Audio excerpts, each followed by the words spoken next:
disclosure, I did grow up in New Jersey, so you need to listen carefully to understand. So I have no translator. Okay. My name is Larry Biggs. I'm CEO of PreCheck Health Services. We are a Florida-based corporation with our headquarters in Denison, Texas. We're a public company traded under the symbol HLTY.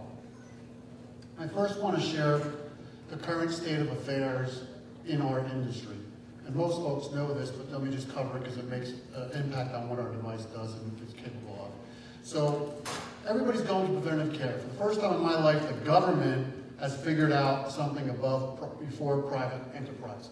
They figured out that if we don't stop chronic disease now, we've got to pay $100,000 a year for every person who has diabetes or cardiac disease.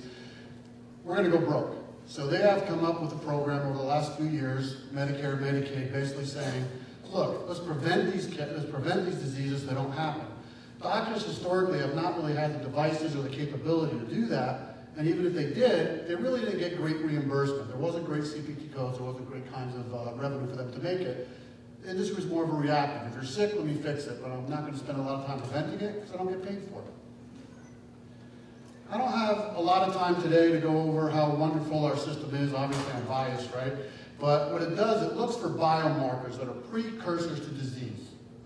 We want to find those things that are going to manifest itself into a chronic disease, and we want to stop it.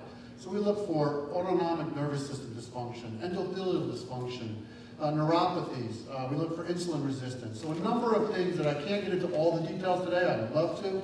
But we're actually giving data to the physician to be able to recognize these things well before they are onset. So the device is called the PCAB medical device. It's got 5 FDA clearances. It generates very nicely from the CPT codes. In my state, it gets $700 to $800 for every screening that it does. In Texas, where we're headquartered, it's $400 to $500. So it's well reimbursed, and the doctor can actually justify utilizing our screening. Ease of operation, 7-minute non-invasive test, and it's patented as well. This is a patient setup. We use 4 technologies. Our key to our technology, we use 4 standard technologies, but our algorithm is where the magic is. We actually get a lot more information out of those 4 technologies by combining it and figuring out different things, such as we can see diabetes as accurately as a blood test. No one of those technologies will be able to do that, but combining, looking at everything, we can actually figure out. I'm not a clinical guy, so I can't explain how it does it, but we have some really progressive abilities to produce data that's very interesting to these doctors for diagnosis. Here's just a quick example of what we call the dashboard of what the physician gets. It really is a wonderful tool that shows a lot of the risk factors of all the different areas. There's actually, we test for 153 different things. So this is a wonderful tool to work with the patient. Here's a quick example. We use plasmography for endothelial dysfunction measurement, right? We used to put on a scale of 1 to 5. If you're a 1, you're a healthy person. If you're a 5, we know that your arteries are basically losing their elasticity. Maybe there's a blockage. We don't know the specific problem, but we know early on that the doctor's going to see this, and the doctor needs to intervene and start looking at this. Here's a great example. Diabetes actually starts, or I shouldn't say diabetes starts, but some of the problems of diabetes start 10 years ahead of time. We know that if you have autonomic nervous system dysfunction, and we know if you have endothelial dysfunction, you're highly, highly likely to have diabetes within the next 10 years. So if a physician can use this information early on and correct those dysfunctions, it's highly likely that you'll never become diabetic in the end. This is what Medicare and Medicaid is looking for, because they're reimbursing us to do this because they know it's going to save them money over time. So anytime you have a win-win-win, it's a wonderful thing, right? The patients benefit because they are not going to get chronic diseases such as diabetes and cardiovascular disease. The physician benefits because his patients are going to be cared for very well and not get those diseases. The physician gets reimbursed for these tests, so he gets paid for what he's supposed to do, which all of you know sometimes is not happening today. And then we benefit as a company because we actually get a fee every time that test is run. So everybody wins in this scenario. The business model is very simple. We actually license with the doctor for $500 a month. We ask the doctor to commit to 12 months. We basically we use the doctor's NPI code, and we basically do all the billing and processing of the test, right? The money goes into his bank account, we ACH our fees out of it, and then basically the doctor gets to use the device as many times as he wants to. So we don't think that a doctor is ever going to take this device out, because by the time 12 months pass, you did 2 tests a month, you're paying for your licensing fee. It's really that simple. So we're here today because we're out looking for equity to actually execute this business model, right? If you look at my numbers and my projections, my pro forma, it looks more like a software company than it does a medical device company. The reason for that, and we'll get into the details in just a moment, another slide, the reason for that is we're compounding our recurring revenue. Every time I put a device in, it's more annual revenue that's going to repeat itself. So in year 1, for an early stage company, we actually get profitable, which is pretty good. I've run a number of companies, and getting profitable that early is an achievement. In year 2, it starts getting a little bit ridiculously good. You know, we're doing $40 million in revenue, $16 million in net profit. In year 2, we're already at a 42% net profit percentage. In year 3, we do $80 million, bring $40 million to the bottom line. This is where we kind of plateau off. But we plateau off about 50% profit.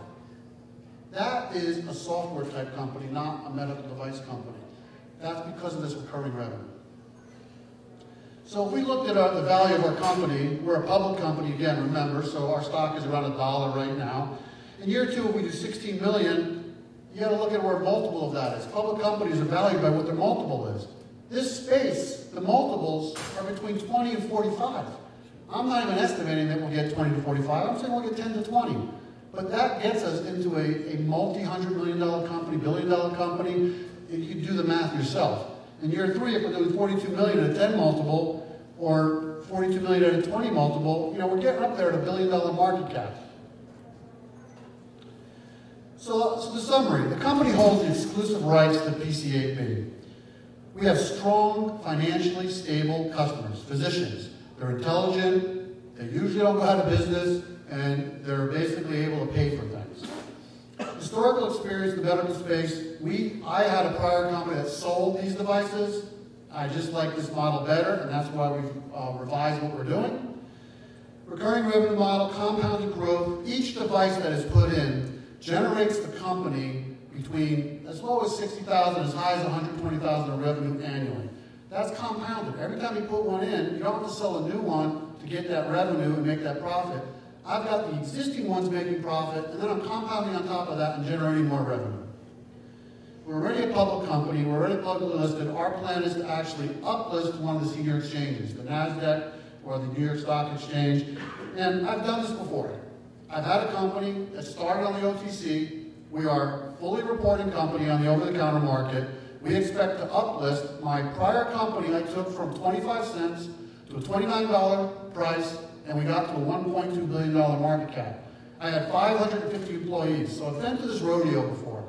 I know how to do this, and this product is far superior than my last product, which was a video conferencing device, which was basically the fastest device at that time of doing video processing. This is much better because my last business did not have a recurring revenue model. So who's going to do this? I talked about myself a little bit. I've got a couple of patents in my name. Basically, I've taken a large public company. I know how to scale a company. That's my skill. I'm not a healthcare guy. I'm not a clinical guy, but I do know how to scale companies and grow companies. Justin Anderson was actually a third-party vendor of ours when I used to sell these devices, and he used to do the processing for us. We hired him to do that processing. I thought it was wise to bring him into the company, make him a partner, and put him at Chief Operating Officer, so we have that under our own tent, if you will. Doug Samuelson, Chief Financial Officer. He's run a number of public companies. Anybody who understands a public company knows you got to understand the SEC, you got to understand, audits, you got to understand all the rules and regs, you got to understand, all the different things that are important in a public company. And then Jacob Anderson, who happens to be Justin's brother, is our sales director. So I only have 10 minutes to cover all this, so I apologize for my New Jersey speed as well. But if you guys have any questions, please ask now. So I have a question regarding the technology which you use to diagnose people. Is it like thermography or something? What exactly you use to identify the pre-disease stages? So it's basically four, I'm not a technical guy, so I can't explain it well, but it's four technologies that are combined together. You have plasmography, you have bioimpedance, galvanic skin response, and you have an ankle brachial device. So those four technologies are combined in the algorithm to give you the response. I don't think I completely answered your questions, but I've given you the most knowledge that I have. And my second question is... It's $1 for a second question. That's regarding the listing your public company. So you're a OTC listed or where exactly you're listed? No, we're listed. We're actually a fully reporting pink sheet over-the-counter stock, but our intent is obviously to uplist. So, in the back, hide under the light. How much are you trying to raise, and what is your use of cash for that raise? $3 million raise minimum. Under the $3 million raise, $1 million for operations, $1 million is for compensation. That's for reps, basically, and then $1 million of it is to buy units. So our plan says that covers us for the first 10 months of devices. We prefer a $5 million raise, and the additional $2 million will go directly to purchasing products. So that allows us to go and use debt a little bit later instead of right in the beginning. Does that answer your question? What's your valuation at this time? Right now we're at $14 million, but of course, it really should be $100 million because I'm biased. So. Yes, So I got sir. a question that's pretty obvious, but I ask you anyway.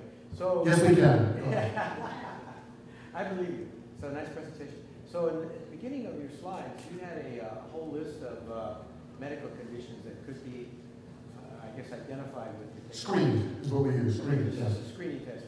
So if the doctor decides he's going to send one of those patients to a specialist, does the specialist then take that test and how should I say, invest from there? Absolutely. So as an example, give you a quick example. Let's say we see you kind of fail your endothelial health part of the test, and the biomarker shows that you're high risk. Go get a carotid artery ultrasound, or go get a stress test, or so we're giving data to the doctor. We're not diagnosing, we're giving data. So you're looking for markers. Correct. Thank you. Larry, what does PC8B stand for? It's PreCheck 8 biomarkers. Our marketing team wasn't really on the ball the day we named this thing, okay? But, but I got to tell you, a lot of medical devices in this industry were on the ball, so. Yes, sir. Probably have that on the brochures. Yes, sir. Larry, is your screening menu complete, or is it if you grow?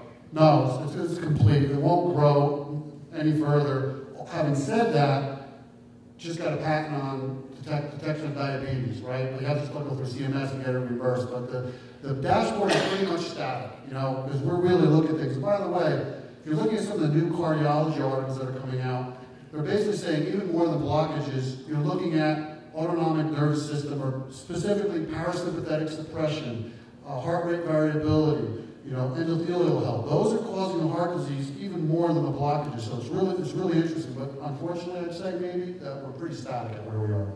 Yes, sir. What's the targeted customer, the doctor? Well, is it internal medicine, GP, or what?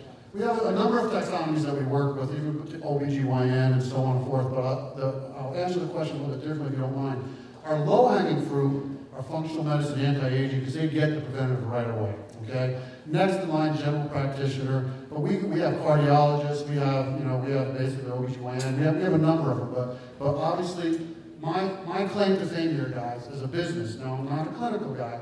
I put 850 units out with these physicians. I'm generating $42 million profit annually, right? 850 units out of 1 million docs in America. That's not difficult. So the taxonomy is not, I don't mean to dismiss your question, but it's not that big of a deal for me because I only got to find 850 in 3 years. So if you segmented the spectrum of doctors, which is the practice that has the most volume? The most volume, believe it or not, would be the general practitioner because they see the most illness. So my device, which I didn't mention, under Medicare, Medicaid, I'm allowed to check twice a year for wellness with no underlying issues, and 4 times a year for basically blood pressure. So So I think I'm running out of time here. Dan's kind of giving me the hook, if you will. So I'll get one more question. Sorry, Dan. Go ahead. So right now, are your sales essentially U.S. or are you OUS at this point? We have a U.S. exclusive. We don't have an international sales. It's only the United States. Okay. Dan, it's up to you. Go ahead.